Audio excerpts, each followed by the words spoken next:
everybody, and welcome back to another edition of the Christian Contrarian. I'm Gary Wayne, author of the Genesis 6 Conspiracy, and this is episode 44, and continuing with the Nephilim Wars, Part 3, the Eastern Campaign. And in the first two segments of this series, we talked about the Rephaim, who are the post-Diluvian giants, whereas the Nephilim seem to be the name of the antediluvian giants, and there's some sort of distinction, perhaps a little bit smaller and with less powers, but nonetheless giants. And an important aspect that's not covered by our churches when they're teaching about the Exodus, and in particularly the conquest of the Promised Land. And so unless people understand who these various nations are, that we're going to talk about a few more of them today, that were occupying the covenant land, then the whole context is lost in terms of what was going on and what was really taking place in terms of the war against the adversaries, which are the seen and the unseen, the visible ones and the invisible ones, and who are representing the rebellious angels on the earth. And that's why it's so important to understand who these Rephaim kings after the flood were, and the countries and nations that they began in, and how that ripples down through history and into our time and into end time prophecy. So it's important to understand this.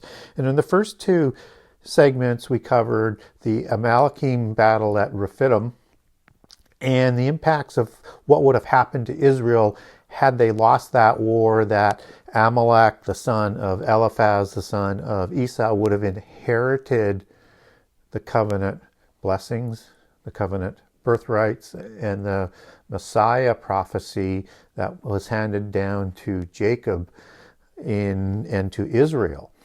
And so this is always in play when we're talking about Israel, and we're talking about the nations that are standing against them. And then we talked about the first battle to sort of gain some confidence, and they went back to Atharim, where the spies had entered into the covenant land and had fought against King Arad from the Hebron area, and sort of the epicenter of the Anakim and the giants like Talmai and Sheshai and Ahriman that are talked about in Numbers 13:33 or Numbers 13, and in other chapters as well. And so after the battle, they don't head north into, Israel doesn't head north into the covenant land, but they actually go back down and around and ask permission, and are particularly instructed not to disrupt or cause a war or a battle or any sort of controversy with Edom or Ammon or Moab. And that has a significant sort of play and understanding of as to the context of what is taking place at this time. So just sort of quickly, Ammon and Moab are the descendants of Lot. So related to Abraham, related to that whole family line. And Edom is, of course, the territory of Esau, where they drove out the giants, just as Moab and Ammon drove out the giants.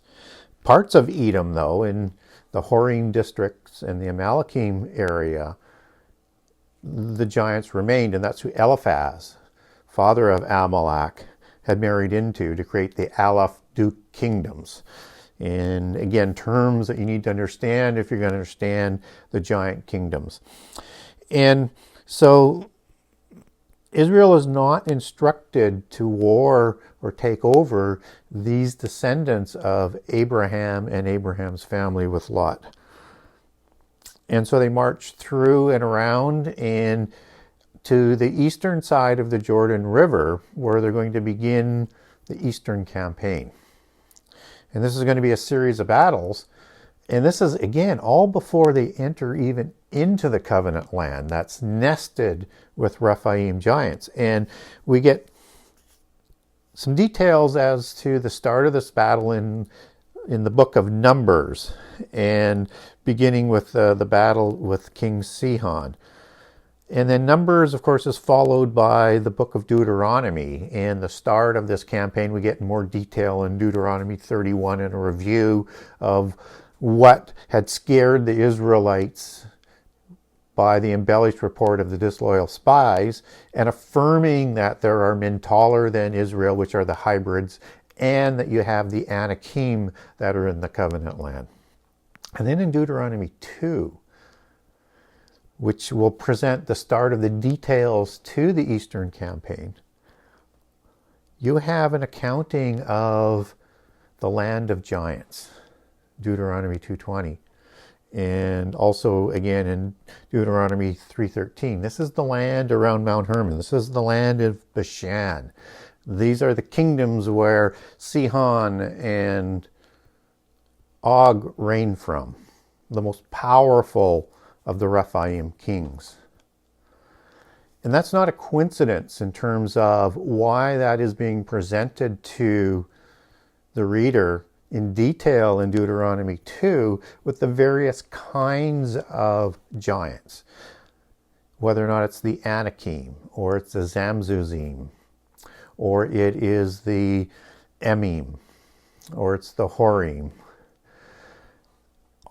and the Avim, and the different kinds that are presented for the reader so that they understand who is being talked about at the start of this campaign. Just as we're told about, even in the time of Abraham, you had the Rephaim in that same region in the battle of giants, the war of giants, of Eastern king giants and the Middle East giants. And you also have the Malakim and the Horim and the Zuzim that are also talked about as giants in Genesis 14.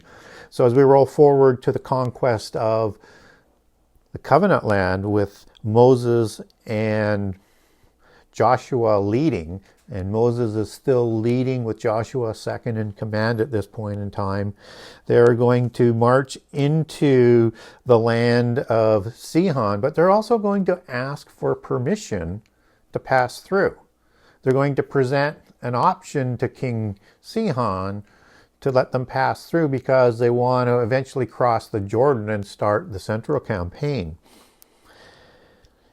But of course, in Joshua 11:20, we're told that even though Israel has asked, we're told in Joshua 11:20 that God was going to harden the hearts of all the kings and all of the nations that are standing in Israel's way and who are aligned to wipe Israel from the face of the earth.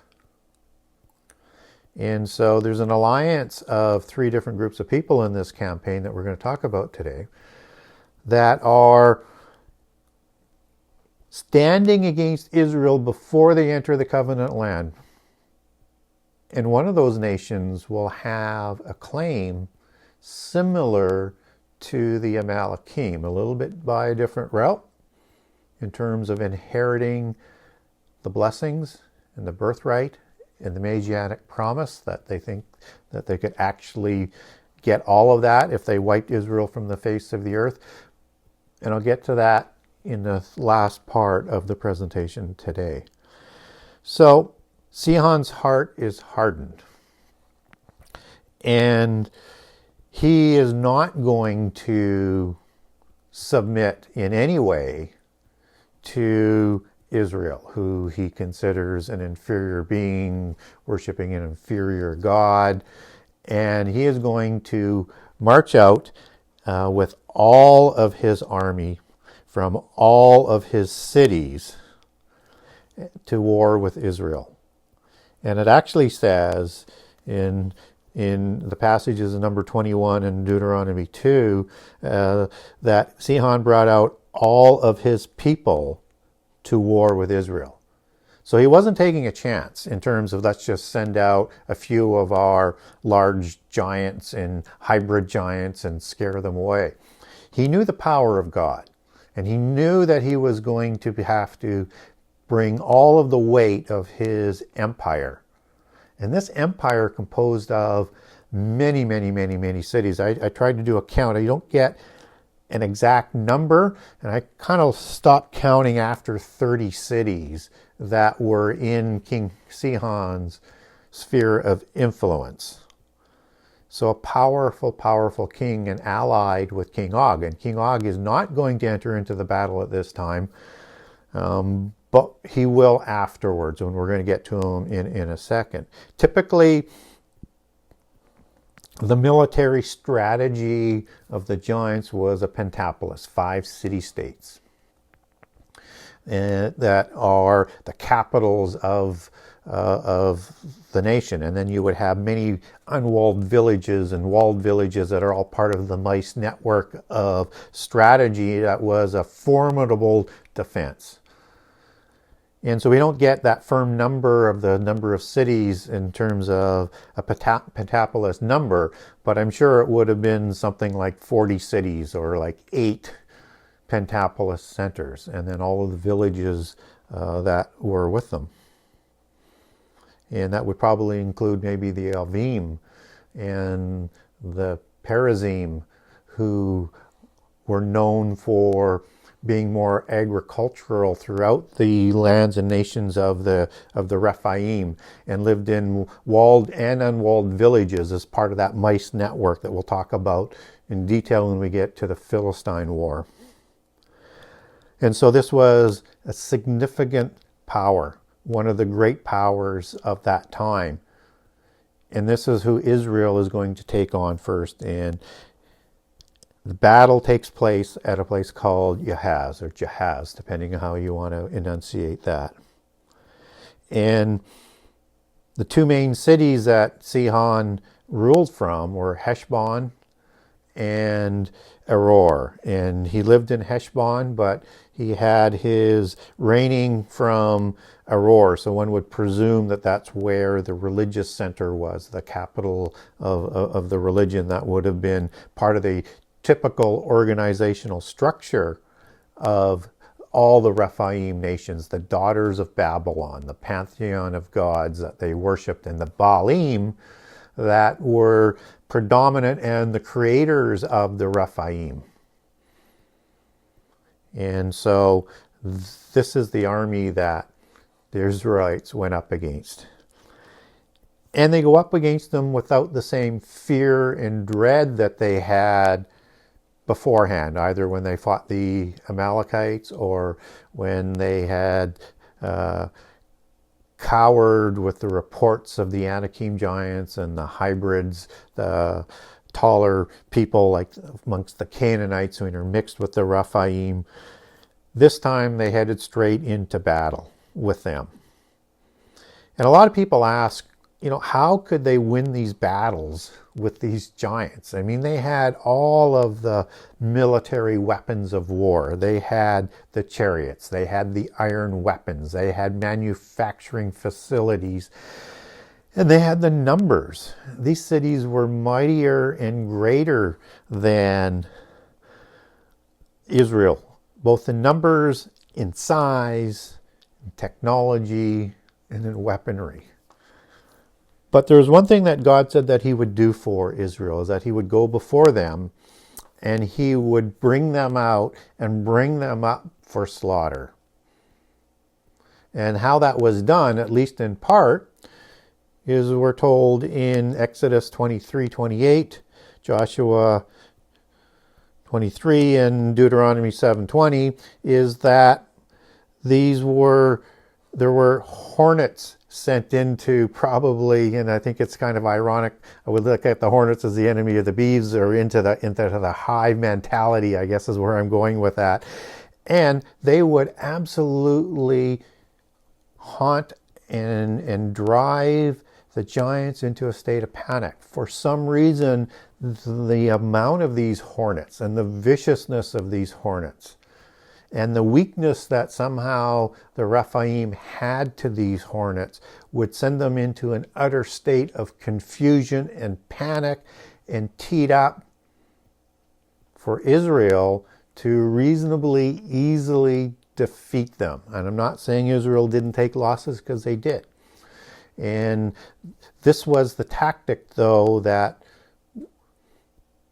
God had decided to use for Israel so that they could fight the battle, but fight it in a way where they could take on this superior size of army, the superior weaponry, and the superior size of the people in two different sizes. One are the Rephaim warriors and kings, and the other are the hybrids. So if you have, let's say, a Rephaim that is somewhere from, let's say, 9 to 12 or 13 feet, then you would have the hybrids that would be 7 to 9 feet. They would be smaller, and they would be more numerous, likely, than the purebred Rephaim. And these are the people that they went up with. And they slaughtered all of the army, and then they took all of the cities in this battle. All of them, all 30 plus cities, high-walled fortresses. And when we look at the size and scope of that battle, I mean, I just can't sort of get my head around how big of a whooping that was to go out in one battle, defeat one of the great giant empires of that period of time. But that's what happened. And when we look at who King Sihon was reigning over, and this will go for the same as King Og, he was reigning over the Amorites. So what one sort of concludes on this, the Amorites are a hybrid nation. And in Genesis 14, this is the home of the Rephaim, and perhaps even some of the Zuzim, who are also from Egypt. But the home of the Rephaim. So one presumes that in that battle in Genesis 14, most of the Rephaim are killed. And that's going to be important to understand of the original Rephaim when we get to King Og. But King Og and Sihon are ruling over the Amorites, the hybrids. And so they seem to have succeeded as kings, as Rephaim kings, over the hybrids after most all of their Rephaim of that area would have been wiped out. Now, other Rephaim are vernacular names for the Avim and other nations, and they're all over the covenant land. But from this specific area, this is now an area that is occupied by the Amorites with two Rephaim kings, Og and Sihon. And what happens after the battle is King Og, who is his ally, is absolutely sort of stunned and shocked by the size and the quickness of the defeat of King Sihon, who in Jewish legend is actually Og's brother. We don't get that scripturally, so we can't verify that, but they're closely related. We do know that. And so Og then, he brings out all of his army, and he's going to war with Israel. And he's going to avenge, or try to avenge, Og's loss. Now, Og is an individual who is the last of the Rephaim. And he's said to be the last of the Rephaim 3 times. So it's an important figure as being the last remnant or survivor of probably the original creation of Rephaim after the flood. And we get that in Joshua 13, starting in verse 11, in Joshua 12:4, and Deuteronomy 3:11. So 3 times we know he's the last of the Rephaim. And his bed is, in Deuteronomy 3:11, is 9 cubits long, which, depending on which length of a cubit you're going to use, whether or not it's a common 18-inch or a royal up to 21 inches, that's going to be somewhere between 15 and 16 feet, and probably closer to the 16-foot mark using a royal cubit because King Og is a king. And it is 4 cubits wide, so it's going to be 6 to 7 feet wide, probably closer to 7 feet wide. And the Rephaim had a height-to-width ratio of 2-to-1 versus an average human of 3-to-1, so almost twice as wide, which is why you would have a wider bed. It makes sense with the height as well. So not just tall, but like a WWF wrestler or an NFL lineman or a weightlifter, and with the size. And in Isaiah 25, we get the terrible ones who are the strong ones. And as you take that back to its Hebrew words, it's going to mean not only strong, but strong as in stout, strong as in wide and strong. So we get a scriptural backing to the width of these giants. And the bed was made of iron because wood would not support his weight. So you can imagine a being like Og of being somewhere between 12 to 15 feet tall. And his weight might have been 2,500 pounds. He's an absolute monster. And he led all of his army out. And he had an army and an empire bigger than Sihon. He actually had 60 cities that also had unwalled villages and walled villages that were working in that mice network. So he had 12 pentapolis centers that he was reigning from. And so he was at least, a third bigger than Sihon's kingdom. And this is the massive army that he leads to battle against the Israelites with the same Amorites as hybrid warriors with them. And he is defeated absolutely, utterly. And he and his sons are also slaughtered, just as with Sihon. And so in short order, you have two of the most powerful empires of the giants beat even before Israel crosses the Jordan. And the Amorites are part of the Mighty Seven, just as you have the Rephaim that are included in the original Mighty Seven along with the Perazim in Genesis 15. Right after the War of Giants. No coincidence. The Bible is very, very detailed, and all the details are important, and the chronology of events is important to understand as it presents it to you so you understand the fuller context. And the mighty seven nations, mighty doesn't go back to Gibberim, but goes back to another word that is just as scary. It is the words that are used throughout the Mighty Seven and the mighty nations that are talked about in Psalms 135, led by Sihon and Og and the other nations. But that mighty is the Hebrew word atzum.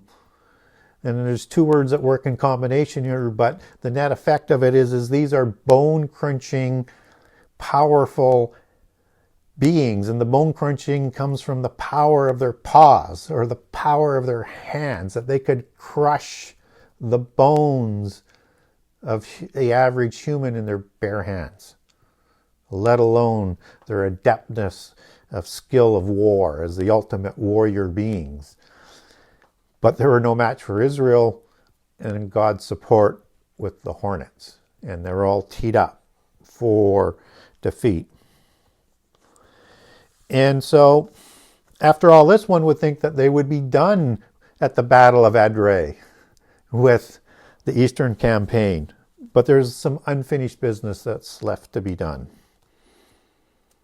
Another ally of Sihon and Og were the Medianites, who had 5 kings of Pentapolis of Medianites: Evi, Rechem, Zur, Hur, and Reba.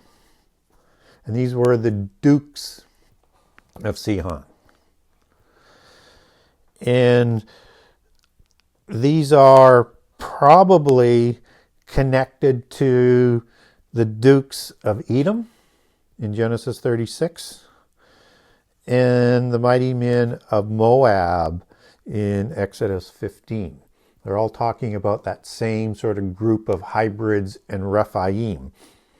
And of course, we have the lion men of Moab, that are Gibborim and Nephilim, a different kind of Nephilim or Rephaim.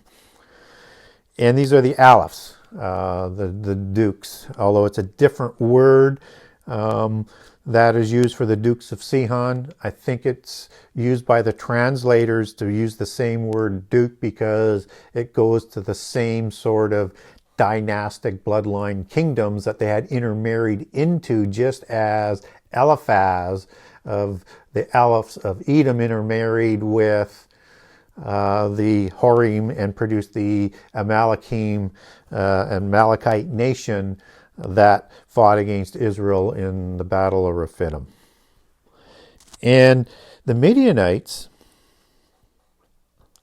descend from Abraham as well through through Abraham's concubine, Keturah. And so they have skin in the game too.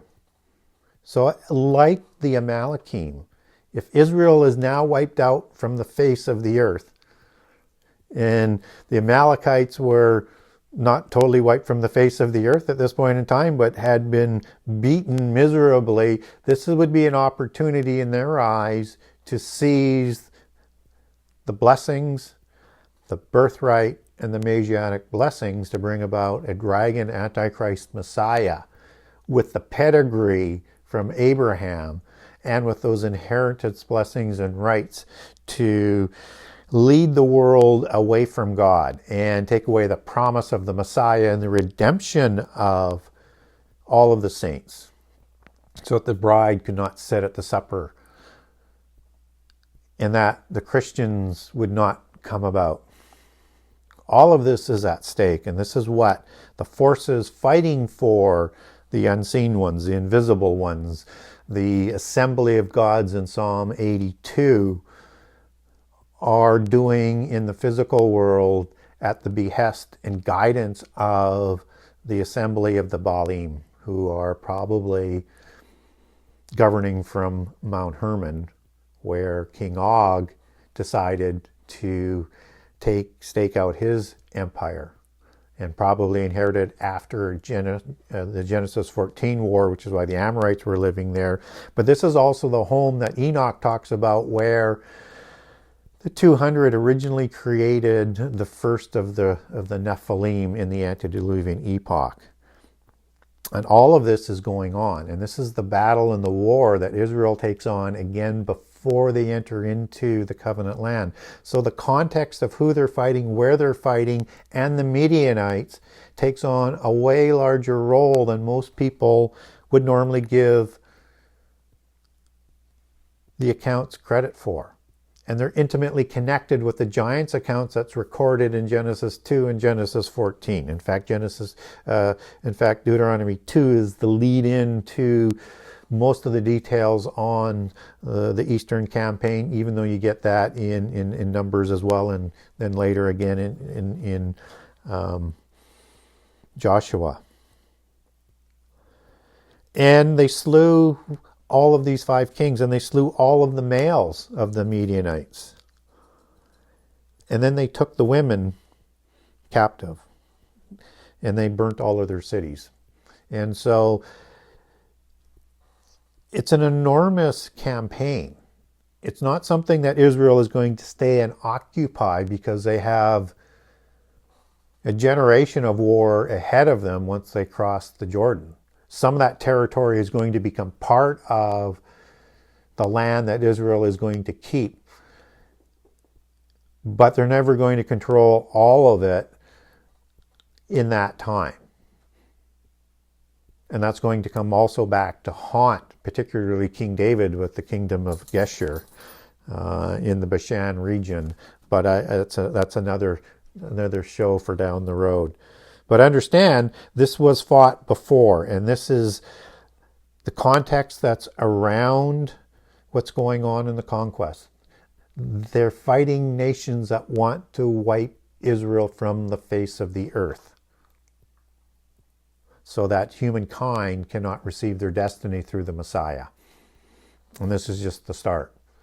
And so the next episode, we're going to talk about crossing the Jordan and the Central Campaign as they start this generational war led by Joshua, because Moses is not going to be permitted to cross the river.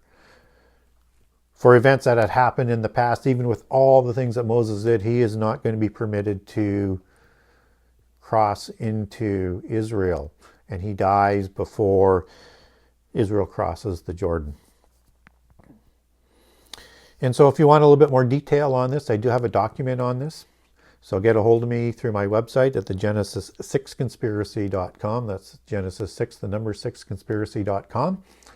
And until next time, may God bless you abundantly, and looking forward to being with you again in a couple of weeks. Thank you.